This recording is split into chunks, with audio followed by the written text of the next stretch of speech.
हाय दोस्तों, आज की कहानी है माँ बिन मायका मायका नहीं होता। कहानी अगर पसंद आए तो वीडियो को लाइक एवं सब्सक्राइब जरूर करना। चलिए कहानी शुरू करते हैं। भाई के बहुत जिद करने पर सलीला बच्चों के साथ अपने मायके जा रही थी। विवेक जल्दी लेने आइएगा और हाँ, बार बार फोन कर जल्दी आने को कहते रहिएगा। सलीला, क्या हो गया है तुम्हें? अनुज कस्बे आने की जिद कर रहा है। जा रही हो तो कुछ दिन आराम से रह कर आओ। भाई है तुम्हारा, अचानक इतनी दूरी क्यों? आराम से रह कर आऊं? क्या कह रहे हो? तुम्हें तो बस अपनी स्वतंत्रता से मतलब है, किसी दूसरे ही भावनाओं से कोई लेन देन नहीं। कह दिया ना, 2-4 दिन बाद वापसी आने की जिद करना, बस यही एक कहा मान लो। रात की ट्रेन में विवेक ने सलीला व बच्चों को बिठाया। ट्रेन अगले दिन सुबह हैदराबाद पहुंचने वाली थी। ना जाने कितने विचार सलीला के मन को बेचैन किए हुए थे। जल्दी सोने से सुबह जल्दी होगी, इस विचार से बच्चे सो चुके थे। ट्रेन के हर झटके से सलीला हर बार कुछ नया सोचने लगती। ट्रेन ट्रेन, हाँ जी विवेक, सोई नहीं मेरी याद। हाँ, अब बाकी तो जिंदगी में बचा ही क्या है। सुनो, ट्रेन समय पर चल रही है, सुबह जल्दी पहुंच जाओगे। ऐसा करता हूँ, अनुज को फोन कर लेने आने को कह देता हूँ। नहीं, उसकी कोई जरूरत नहीं, मैं कैब बुक करवा खुद पहुंच जाऊंगी। आप सो जाइए, सुबह घर पहुंचकर बात करते हैं। फोन रखा तो मन में कई सवाल जवाब तहलका मचा रहे थे। मन में पूरे समय मायके की यादें थी, माँ की आवाज थी। मैंने अनुज को बोला था, ले आ बिटिया को, अकेले बच्चे और सामान लाना मुश्किल होगा। दुष्ट हिला भी नहीं। पहली बार थोड़ी आ रही है, सारे गली मोहल्लों से परिचित है। वो तो यहाँ की डॉन थी, अपने आप आ जाएगी। बातें याद कर एक हंसी सलीला के चेहरे में दौड़ गई। अनुज की शादी के बाद सब कुछ कितना बदल गया था। माँ जब लाने को कहती तो कहता, माँ आ जाएगी ना, सालों से आ रही है। फिर कौन सा बैठने से पहले मुझे फोन कर लेने आने को बोली थी। अरे दुष्ट, क्या कह रहा है? बहन है तेरी, कितनी खुशी होगी उसे अगर तू लेने गया तो। माँ, अब मेरी भी जिम्मेदारियां हैं, ये लेने जाना छोड़ना, इन सब के लिए मेरे पास समय नहीं होता। जब एक शहर से दूसरे शहर आ सकती है तो स्टेशन से घर आने में क्या परेशानी। मना कर रहा है सलीला, कितनी बार बोला पर लेने आने को तैयार नहीं। कोई बात नहीं माँ, मत कहा करो, अब वो भी बच्चा नहीं है, उसकी भी शादी हो गई है। मेरे जीते जी तो मान जाता, बाद में देखी जाती, जैसा रिश्ता निभाना है निभाते। छोड़ो ना माँ, क्यों बात का बतंगड़ बनाना। मैं आ जाऊंगी अपने आप, मत कहा करो उसे। ना जाने कितनी बातें उसके मानस पटल पर दौड़ने लगी। जबरन आंख बंद कर नींद से मुलाकात करने की कोशिश अंततः सफल हुई। सुबह अचानक घबरा कर उठी तो देखा सही समय पर नींद खुली है। गाड़ी स्टेशन पर दौड़ रही थी। बाहर झांक देखा तो हैदराबाद लिखा था। बच्चों उठो, बेटा चलो, हमें उतरना है, जल्दी करो, नीचे उतर कैब बुक करवा लेंगे। अलसाई आंखों से बच्चे अपना अपना सामान ले खड़े हो गए। मन में सोचने लगी, अभी तक माँ 10 फोन कर देती थी, पता नहीं घर का माहौल कैसा होगा, जाते ही किससे सामना होगा, वो अपना सामान कौन से कमरे में रखेगी, और भी ना जाने क्या क्या। जैसे ही बच्चों को उतारा, अटैची बाहर निकालने लगी। अटैची का वजन कुछ कम सा लगा। ला, ये मुझे दे, कुछ और सामान है तो वो ले आ। तू इतनी सुबह क्या जरूरत थी? पहले तो कहते कहते भी औरों को उतरने दे, बाकी बातें आराम से बैठकर करना। दोनों स्टेशन को चीरते हुए बिल्कुल मौन चलते रहे। बच्चे मामा से दुनिया भर की बातें करने में लग गए।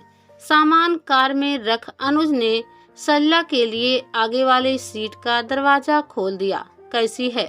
भाई के पूछते ही एक आंसू टपक पड़ा। मन आया सीने से लग जोर जोर से रो दे। बहुत जल्दी पूछ रहा है कैसी है, लेकिन शायद उम्र की परिपक्वता गर्दन हिला। ठीक हूँ मैं जवाब दिया। इतनी ठंड में लेने आने की क्या जरूरत थी? कल तक माँ लाने की जिद करती थी तो कहता था डान है आ जाएगी। अब इतनी चिंता क्यों? अपनी डान पर विश्वास नहीं रहा। छोटे मोटे शिकवे शिकायतों में घर आ गया। घुसते ही देखा इन दोनों सालों में काफी बदल चुका था। माँ का तुलसी का परिंदा गार्डन के बीचों बीच सुंदर सी पेंटिंग से सजाया गया था। सोच रही थी कितनी बड़ी हो गई हूँ, वरना ऑटो से उतरते ही मामा चिल्लाकर दौड़ी चली जाती थी।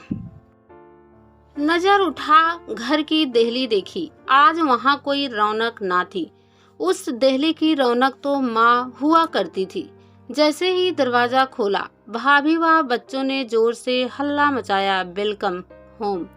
यकीनन ऐसा स्वागत इससे पहले मायके में कभी नहीं हुआ था। बच्चे भाभी ना जाने कितनी पुरानी बातें करते रहे। दी ये लीजिए आपके पसंद की अदरक वाली कड़क चाय। बच्चे भी ननिहाल आ बहुत खुश थे। बातों बातों में समय का पता ही नहीं चला। सारी खुशियाँ थी, कोई कमी नहीं, लेकिन सलीला का मन बस एक जने को ढूंढ रहा था। माँ की मौजूदगी को, उनके एहसास को बिना माँ मायका कैसे हो सकता है। जैसे ही अंदर गई, बरामदे में माँ की तस्वीर लगी थी। वहीं खड़ी हो गई। आंसू को काबू में ना कर पाई तो भाभी ने कंधे पर हाथ रख कहा, हम है ना दी, आपका मायका हमेशा पहले जैसा रहेगा। कैसे कहती, तुम उसकी जगह कैसे ले सकती हो जो मेरे चेहरे से मेरे दिल की बात जान लेती थी। आते ही जिसके सीने से लग ससुराल की हो या कोई और परेशानी हो, छू मंतर हो जाती थी। आंसू पोंछ माँ के कमरे में गई। कमरा बिल्कुल वैसा ही रखा था जैसे वो चाहती थी। सल्ला का सामान माँ के कमरे में रखवा दिया गया। देखते ही देखते 4-5 दिन कहाँ बीत गए पता ही नहीं चला। बीते चंद सालों में कभी महसूस ही नहीं कर पाई थी कि भाभी के हाथ का स्वाद भी बिल्कुल माँ जैसा है। आज उनके खाने के स्वाद में माँ के हाथों सा जायका था। तुम्हारी सब्जी तो बिल्कुल माँ के हाथ सी बनी है। इससे पहले कभी ध्यान ही नहीं दिया। हाँ दीदी, सब कहते हैं, माँ से ही सीखी थी, लेकिन उन्हें हर बार स्वाद में कमी लगती तो मैं आपके आने पर बनाती ही नहीं थी। वैसे उनके जैसा काम का सलीका मुझे नहीं। उन्हें हर चीज परफेक्ट चाहिए थी। सही कह रही हो, पापा के जाने के बाद माँ पर हमारी जिम्मेदारी आ गई।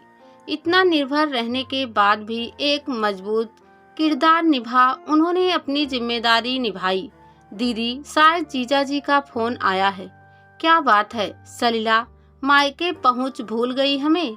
वापस कब आ रही हो? आती हूँ जी, 1-2 दिन में। भाई वहीं खड़ा था। क्यों, अच्छा नहीं लग रहा है यहाँ? हमने अपनी तरफ से पूरी कोशिश की है कि तुझे माँ की कमी महसूस ना हो। माँ बिन भी मायका होता है, भाई भाभी के साथ। क्या अपनत्व में कोई कमी? कैसी बातें कर रहा है। एक बात कहूँ, ये चिंता फिक्र काश तूने माँ के सामने की होती तो उनकी उम्र के 2-3 साल और बढ़ जाते। आज उनके जाने के बाद वही सब करना जो वो जीते जी चाहती थी। सब कुछ होते हुए भी दीदी निफिक्र था। हम जब मौजूदा हालात जी रहे होते हैं तो कभी अपने अधिकार के लिए, कभी विचार ना मिल पाने के कारण, और कभी माँ बाप की बातों को टोक समझ उस परिस्थितियों के साथ सामंजस्य नहीं बैठा पाते। लगता था जब मैं काम खुद कर रहा हूँ तो माँ बार बार बोलकर क्यों टोक रही है। आज समझ आता है वो उसकी चिंता थी और चिंता में छुपा प्यार। हम बड़े हो गए थे पर शायद उसके लिए तो बच्चे ही थे। ये सब उसके जाने के बाद समझ आया। लेकिन तू है ना बिल्कुल माँ जैसी। सरला को अजय की बातों में सच का आईना दिख रहा था। पूरे दिन मन भारी था। देखते ही देखते 15 दिन बीत गए। मायके की हर चीज में माँ की मौजूदगी आज भी थी।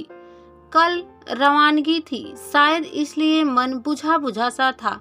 सब देर रात तक बातचीत करते रहे। अचानक भाभी को याद आया, अरे दीदी, माँ के कमरे में उनका एक बक्सा रखा है। वो शायद उनका सबसे अजीजा बक्सा था। ये उसकी चाबी है। मैं चाहती हूँ आप उसे खोलें। ऐसा क्यों? माँ की हर चीज पर तुम्हारा अधिकार है। जब हमने किसी चीज के लिए कभी कुछ नहीं कहा तो आज ये संदूक और उसकी चाबी। दीदी, माँ हमेशा कहती थी इसमें पूंजी है। मेरे बाद एक सलीला ही है जो इसकी कीमत समझ सकती है। पूरा मत मानिएगा, अच्छा हो इसे आप ही खोलें। कांपते हाथों से सलीला ने बक्सा खोला। दुनिया भर की कतरनों से भरा बक्सा।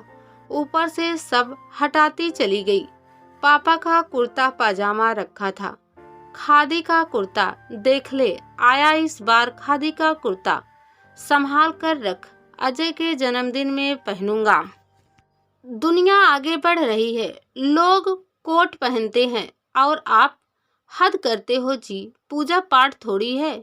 लेकिन अजय के जन्मदिन का अरमान मन में दबाए पापा एक दुर्घटना का शिकार हो सब कुछ यहीं छोड़कर चले गए। शायद माँ के लिए पापा की पसंद का कुर्ता उस दिन से बेहद अजीज हो गया था। नीचे देखा तो भाई के मुंडन जे कपड़े, अनप्रसान के कपड़े रखे थे। हर एक चीज माँ की ममता से ओत प्रोत थी। अचानक हाथ में वह गुड़िया आ गई जो सलीला कभी जिद करके लाई थी। सलीला, अब जिद की तो चाटा लगने वाला है। माँ, दिला दो ना वो गुड़िया। दिमाग खराब है तेरा, इतनी महंगी गुड़िया। कुछ और ले ले बेटा। थोड़े फिन बाद तू इसकी तरफ झांकेगी भी नहीं। लेकिन सलीला पर तो निप्पल वाली बड़ी सी गुड़िया का भूत सवाल था। लाकर थोड़े दिन खेल उसे पटक दिया। पर माँ ने उसे हमेशा ये कह संभाला कि तेरी बेटी क्यों दूंगी। कितनी ऐसी यादें उस संदूक में कैद थी जो शायद एक माँ के लिए बहुत खास थी। भाभी, क्या ये संदूक में? हाँ हाँ दीदी, इसकी कीमत आपसे ज्यादा कोई नहीं समझ सकता। देर रात तक बात कर सब सो गए। सलीला मध्यम रोशनी में दीवार पर लगी माँ की तस्वीर को देखती रही। कहाँ चली गई माँ? सब कुछ होते हुए भी तुम्हारी कमी कोई पूरी नहीं कर सकता। पलक झपकाते ही माँ साथ थी। सलीला, सारा सामान रख लिया ना? ये देख, ये साड़ी तेरे लिए रखी थी, रख ले इसे। माँ, ये तो तुम्हें मामा ने दी थी, तुम पहनना। नहीं, मैं पहनूं या तू, एक ही बात है। मैं ये रंग कहाँ पहनती हूँ, उसी दिन तेरे लिए रख दी थी। ये ले, ये अचार की शीशी भी रख। माँ, भाभी क्या कहेंगी? कोई कुछ नहीं कहेगा। ये मैंने चुपचाप तेरे पसंद की डाल कर रख दी थी। रख ले बैग में। सुबह विदाई थी। चुपके से पर्स निकालकर एक रुमाल में लगी गांठ खोलने और कुछ पैसे निकाल बिटिया के हाथ में रख दिए। ये क्यों माँ? इतना कुछ तो दे दिया। मेरी आशीर्वाद है बेटा। अभी पापा होते तो बिना कहे कितना कुछ करते। चल जल्दी कर, कुछ खाए बिना घर से नहीं निकलने दूंगी। ससुराल में ऊंच नीच हो तो बात वहीं दबा देना। खुश रहना। और इतना कहा माँ ने प्यार भरी झप्पी दे दी। सलीला, सलीला सोती रहेगी, ट्रेन का टाइम हो गया है। हाँ माँ, कह जैसे ही आँख खोली भाभी सामने खड़ी थी। मन में आया कह दे क्यों उठाया भाभी। माँ के सान्निध्य में थी। फटाफट उठ तैयार हुई। भाभी ने नाश्ता करवा विदा किया। भाई भी पीछे खड़ा था। दीदी आती रहना, जल्दी जल्दी आना। सीने से लग दोनों के आंसू छलक पड़े। कभी पराया मत समझना, तेरे मायके में तेरा सम्मान हमेशा इसी तरह होगा, ये एक भाई का वादा है। मुस्कुराकर माँ की फोटो को प्रणाम कर जाने लगी। जा रही हूँ माँ, आज तेरे बगैर मायका क्या होता है यह जान लिया। तुम सिर्फ आंखों से दूर हुई हो, तुम्हारी मौजूदगी तो मायका शब्द में है। घर पहुँच गुमसुम बैठी थी। क्या मैडम, तुम तो 2-4 दिन में आने वाली थी, भाई के मोह में बंधकर रह गई। खूब आवा भगत कर दी भाई ने, सारे गिले शिकवे लगता है दूर हो गया है। तुम तो जाने से पहले घबरा रही थी। कैसा लगा माँ बिन मायका? आंखें में आंसू लिए भरे गले से बोली, माँ बिन मायका नहीं होता। उसकी मनुहार डांट प्यार सब अपने आप में अनूठा है।